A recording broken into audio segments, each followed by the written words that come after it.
Hello दोस्तों, नमस्ते प्रणाम। हम किरण शर्मा, हम मंजू शर्मा अपना यूट्यूब चैनल पर सबगोटन के स्वागत करै छी। नमस्ते प्रणाम सब दीदी भाईजी के प्रणाम, सब यूट्यूब फैमिली के प्रणाम, जते दाई माय दीदी चाची भैया सुनबे सब गोटन के प्रणाम करै छी। और हम दोनों देवरानी जेठानी जा रहल छी बहुत प्यारा सा ननद भाभी के नोक झोंक गीत गावे। खास करके हम ननद छी, भाभी बनल छथिन और अहाँ सब जरूर गीत के सुनब। बहुत प्यारा गीत छै, बहुत मजेदार, दिलकदार, चमकदार, झटकदार सब छै। देख लियो जाड़ा में रुस जाय छथिन ननद के भैया त भाभी की कह रहल छी। ननद के कहना कोनो जरूरी छियै, लेकिन ननद के उल्हन पहले भ जाय छै।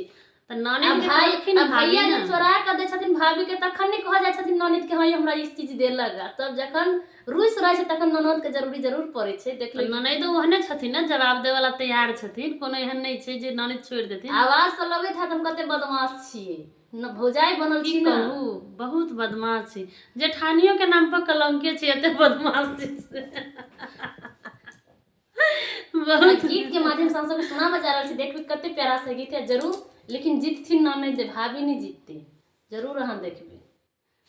जाड़ा में रुसल तोहर भैया छोटी ननदी, तोर भैया छोटी ननदी काम नहीं करे कोनो रजैया रे ननदी, काम नहीं करे कोनो रजैया रे ननदी। जाड़ा में रुसल तोहर भैया छोटी ननदी, तोहर भैया छोटी ननदी काम नहीं करे कोनो रजैया रे ननदी, काम नहीं करे कोनो रजैया